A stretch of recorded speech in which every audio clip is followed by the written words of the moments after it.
Comenzamos Quién es Quién a través de Diamante FM 98.7 y Canal 5. Gustavo Bonescayan, que le habla de salud, le agradece que una vez más esté junto a nosotros compartiendo este programa. El día de hoy recibimos al senador Gustavo Penades del Partido Nacional. Gracias por estar en Quién es Quién. Un placer, como siempre, conversar con usted. En estas horas se conoció el fallo en segunda instancia que estableció que nuevamente se puede vacunar a menores de 13 años contra el COVID-19. Muchos actores políticos, incluso la propia sentencia de segunda instancia, habla de que se violó la separación de poderes por parte del juez de primera instancia, aparte de otras consideraciones. Si hay violación de separación de poderes, ¿usted como parlamentario intenta o va a hacer alguna acción parlamentaria? No, al Parlamento no le corresponde tomar ninguna decisión. En todo caso, si hay alguna decisión de carácter disciplinario, le corresponderá a la Suprema Corte de Justicia. Al Parlamento, en este caso, no tiene ningún tipo de injerencia. Obviamente, creo que la decisión, el fallo del tribunal vuelve a colocar las cosas en su lugar y la decisión adoptada por ese magistrado fue tremendamente equivocada. ¿Pedido de informe tampoco? No corresponde, porque en realidad, en todo caso, toda acción que debiera de adoptarse es de carácter interno del Poder Judicial. Y creo que está bien que sea así, porque lo que tampoco queremos es que sea leído como una persecución de algún tipo. Seguramente que alguien saldría a decir, no, lo están persiguiendo a este magistrado por la decisión que ha adoptado. No es la intención ni la idea. Sí fue muy equivocada y desafortunada su decisión.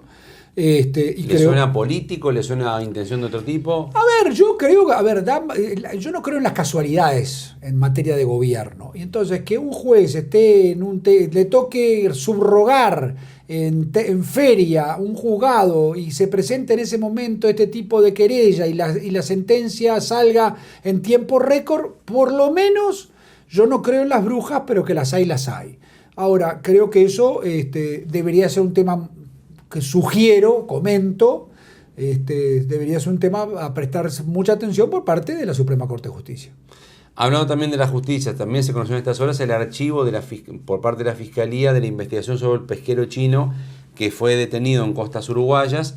El ministro de Defensa Javier García en un Twitter del 5 de julio dice, aparentemente pescando ilegalmente, fue a la madrugada a recibir a los efectivos y más. Bueno, se demostró a nivel de la justicia que no había ninguna pesca ilegal, que el barco no se quiso escapar, bueno, todo lo que ya es de público notorio conocimiento. ¿Se apresuró el ministro de Defensa en hacer toda esa acción?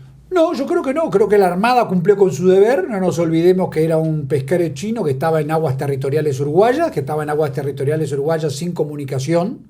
O sea, no había comunicado pertinentemente a la autoridad marítima uruguaya su presencia en el mar territorial, y eso la Armada lo siguió, lo persiguió y lo condujo a puerto para su averiguación. Una vez averiguado el episodio, el barco fue liberado. Pesca ilegal.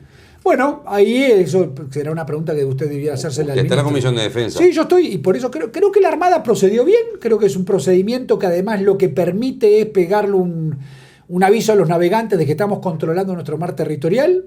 Se tiene detectado que por año ingresan más de 490 buques en forma clandestina a pescar en nuestro mar territorial. Entonces, sin lugar a dudas, lo que expone esta situación es a la necesidad de un mejor y mayor control de nuestra riqueza. ¿Se apuró García o no en poner pesca ilegal en ese Twitter? Bueno, yo creo que lo que el ministro recibió fue información que le permitía concluir que eso podía suceder, después no lo fue. Capaz que podría haber esperado unas horas para poner ese Twitter, pero creo que la acción de la Armada fue correcta. ¿Piensa convocarlo a la comisión para que explique esto? No, el ministro va a ir a comisión la semana que viene para explicar sí un convenio, un acuerdo de defensa con la República Popular de China. Sobre este tema no amerita eso. Y le reitero, creo que por el contrario, si hubo un exceso de celo en la fiscalización, bienvenido sea, porque no estamos permanentemente fiscalizando nuestro mar territorial y lamentablemente tanto en el mar territorial como en el Atlántico Sur, producto de que no se está fiscalizando como se debiera, está habiendo una depredación de la riqueza ictícola que a todos nos debe de preocupar. Para el ministro y para la que viene, que aguante un poquito en escribir los Twitter. Las redes sociales se han convertido en un problema para todo. ¿Le sugiere que aguante un poquito en describir? Bueno, en estos temas no. Yo creo que lo que tenemos que hacer es esperar quizás que termine el informe definitivo de los servicios para poder comunicar. Pero creo que el ministro tampoco se equivocó. Está bien. Tienen en manos para resolver, y los votos no están para que así sea este lunes, la nueva integración de la institución de derechos humanos. Los votos no están porque piensan mayoría especial, el Frente Amplio no va a acompañar la propuesta que ustedes como coalición de gobierno están manejando. La ley habla de que a los 20 días después se puede votar por mayoría simple. ¿Van por ese camino o siguiendo la línea de los dos ministros de Interior que ha tenido este gobierno de la forma en que actúa la institución de derechos humanos, quizás ni siquiera se integre la institución de derechos humanos? No, la institución de derechos humanos se va a integrar y vamos a llegar a un acuerdo con la oposición para que haya 5 candidatos de consenso que permitan que sean designados integrantes de la institución de derechos humanos. El lunes no va a haber un acuerdo para obtener los 2/3, porque el Frente Amplio nos ha comunicado que ellos en esa primera votación van a querer votar solo candidatos de las organizaciones que patrocinaron algunos nombres, y eso lo que hace es impedir la posibilidad de un acuerdo. De nuestra parte había voluntad de buscar un acuerdo en la misma lógica de las anteriores designaciones. ¿Pero le parece pertinente la institución de derechos humanos o la historia y lo que han actuado hasta ahora quizás no justifica que exista? Yo creo que es pertinente que exista una institución de derechos humanos. O una secretaría. No, yo creo que está bien que sea capaz que, a ver, la arquitectura, la ingeniería, capaz que hay que repensarla algún día. Yo creo que debe de existir. La pregunta que tenemos que hacernos es la siguiente: ¿qué labor debe de cumplir para la defensa de qué derechos humanos? ¿Por qué? Porque generalmente, y esto no quiere decir que sean lo único que trabajan, la institución de derechos humanos generalmente está vinculada a temas del pasado y del pasado reciente. Y yo creo que en el Uruguay hay un problema de violación de algunos derechos humanos que son del presente y que quizás no tienen la difusión que tendrían que tener para su corrección. Entonces yo creo que la integración de una nueva directiva lo que nos puede permitir es no dejar de atender lo que tiene relación con el pasado reciente, pero sí focalizar en lo que está relacionado a una nueva agenda de derechos humanos, la acción y el desarrollo de su tarea mirando hacia adelante. ¿Qué nueva arquitectura le daría? Yo no sé si es necesario que sea un directorio de 5 miembros, por ejemplo, pero claro, eso es lo que garantiza la pluralidad. En el Uruguay es muy del directorio. ¿Pero usted lo haría de 3 o unipersonal? Y yo capaz que podríamos pensar en un futuro en un directorio de 3. Pero no creo que en este tema... ¿Con funciones más delimitadas, más acotadas? Yo creo que capaz que determinar alguna tarea un poco más específica, pero no con el... Porque cada vez que usted plantea esto, alguien sale a decir, no, lo que ustedes quieren porque es ser hasta ahora senador. ha opinado de casi todos los temas. Bueno, es verdad, y creo que en algún tema se ha excedido. Pero yo prefiero que estén a que no estén. Eso es así. Pero sí acotarles a dónde pueden estar. No, yo no creo que la palabra sea acotar, sino determinar claramente cuáles son los temas. Lo que pasa es que en una concepción moderna del tema de derechos humanos, si usted lo lleva al límite, son todos los derechos humanos. Entonces, todo es derechos humanos. Creo que tenemos que hablar mucho de derechos humanos, y creo que tenemos que empezar a hablar mucho también de deberes humanos. Pensando en esa nueva arquitectura que tendría 3 miembros, en cuanto a los dictámenes que emiten, hoy no son vinculantes para nada, o sea, ellos emiten dictámenes, recomendaciones, y donde llega, cada uno hace lo que quiere. ¿Le daría valor y fuerza a esas recomendaciones como para que se tengan que tener en cuenta? Yo creo que no, en un principio creo que no, es una buena pregunta, creo que no, porque hay otras instituciones que le pueden dar valor de fuerza, que es la justicia, esencialmente en algunos temas, o el Poder Ejecutivo en temas vinculados a la administración. O sea, básicamente es la estructura en cantidad, en la modificación. Yo creo que no es solo en cantidad, es en orientación y es en determinación de algunas funciones, así como también en su organigrama interno. ¿Llega para hacerlo en este gobierno esa propuesta? Bueno, creo que no va a dar mucho el tiempo, pero hay algún senador que esté interesado en trabajar en esto. Capaz que tenemos la oportunidad que sí. ¿Y usted tendría y apoyaría con su voto eso? Bueno, a ver, por lo pronto tendría que conocer el proyecto. Si usted me dice que el proyecto va a estar radicado solamente en un tema de integración del directorio, la verdad es que podríamos pensarlo, pero ya para el próximo. ¿Senadores de su partido que lo está trabajando? Hay algunos senadores del partido, la senadora Rodríguez y la vicepresidenta Argimón, la senadora Bianchi, han hablado de estos temas y la necesidad de modernizar algunos procesos. Está todo esto todavía en un proyecto. Pero quizás sea proyecto en este periodo. Y capaz que sí, no lo descarte. Este viernes le presenta al Frente Amplio el presidente de la República la reforma previsional. En la mañana va a tener una reunión con el presidente del Frente Amplio. La reforma previsional, en opinión de varios, es, si no hay un acuerdo, es la tumba de los cravos. O sea, el que las logra perder la elección, y la que viene, el gobierno que viene, aplica habiendo perdido la elección el gobierno que la propuso. ¿Para usted se cumple esta lógica? Si el Frente Amplio no la vota, ¿no conviene acompañarlo? No se cumple esa lógica. A ver, acá todos coincidimos que tiene que haber una reforma. Que es lo paradójico de esto, que todos hablamos de que tiene que haber una reforma, todos en voz baja decimos qué debe de contener esa reforma, y esencialmente que la de reforma no toca ni un solo derecho de los que ya están jubilados, ni de los que se están por jubilar. O sea, esos no tienen ningún tipo de problema. Hay algunos actores políticos que sacan el fantasma de cuidado que con esto no te van a pagar la jubilación, y es ahí donde empieza a tener esas consecuencias a las que usted hace referencia. Ahora, por otro lado, tiene a los jóvenes que se encuentra con usted y te dice, por favor, trabajen en una reforma porque si no yo no me voy a poder no me voy a poder jubilar, cosa que es cierta también. Entonces usted tiene que equilibrar eso. Lo ideal sería encontrar una política de Estado acompañada por todos los partidos políticos.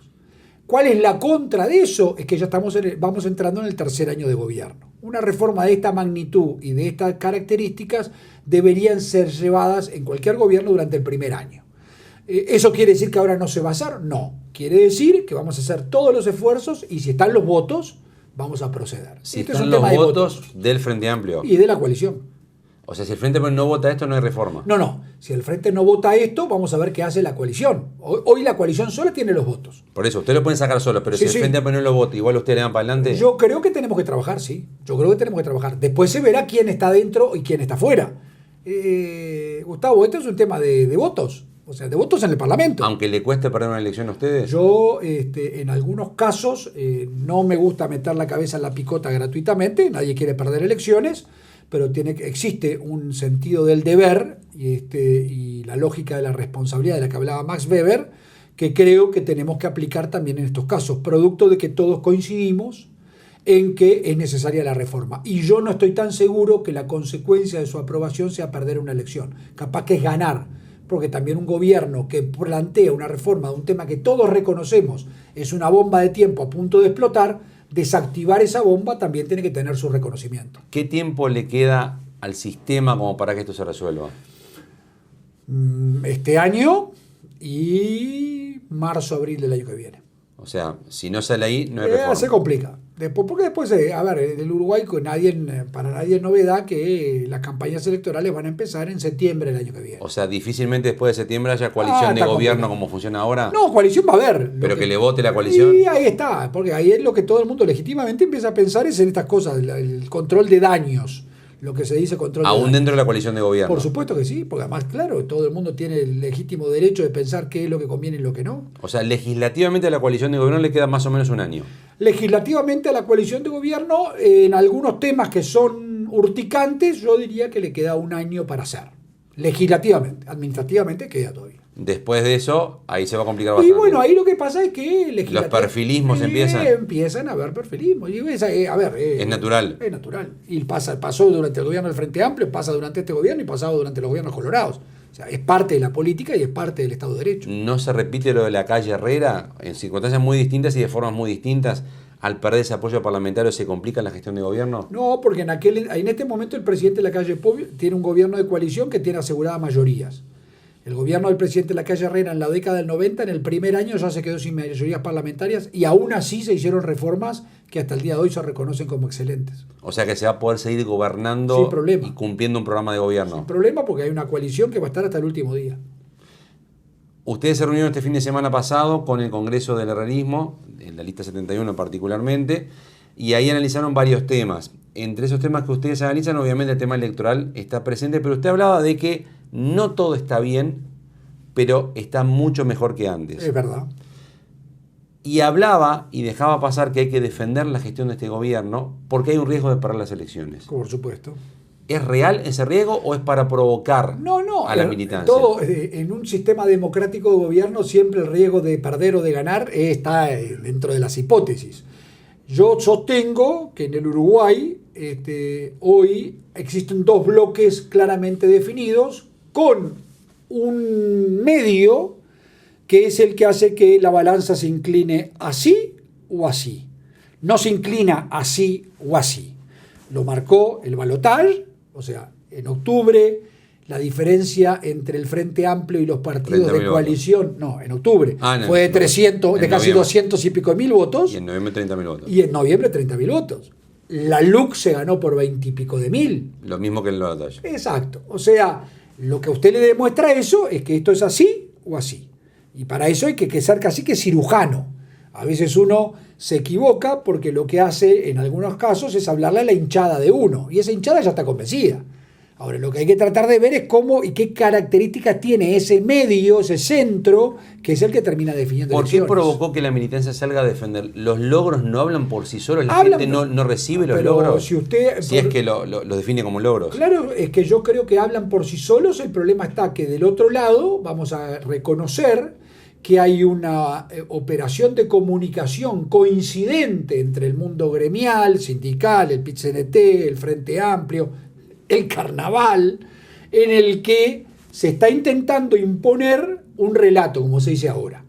Entonces, ese relato habla de que todo está mal. Cuando usted va a las cifras, usted ve que no todo está bien, pero todo está mejor. Pero la gente no tiene suficiente inteligencia como para Por supuesto darse que cuenta sí. si es un relato o realidad. Por supuesto que sí. Bueno, sí, lo que pasa es que la labor de un político es también difundir lo que hace. En definitiva, de lo que se trata es de... Porque si alguien está bien, está bien. Por no supuesto, precisa que se lo pero recuerden. si usted... pero si usted lo que dice es... A ver, en el Uruguay hay pérdida del salario real. Es cierto, 2.5%. Yo le diría una pérdida chiquita. Pero por otro lado, el INE demuestra que el ingreso de los hogares ha aumentado. Entonces usted diga toda la verdad. Diga, el Uruguay ha tenido una pérdida de salario real, pero el ingreso de los hogares ha aumentado como consecuencia de ¿qué? Como consecuencia que la tasa de desempleo en el Uruguay hoy está en niveles similares a los del año 2015. Entonces digamos toda la verdad. Si usted cuenta la mitad de la verdad. En el Uruguay hay carestía. Hoy estábamos hablando antes de que empezara el programa.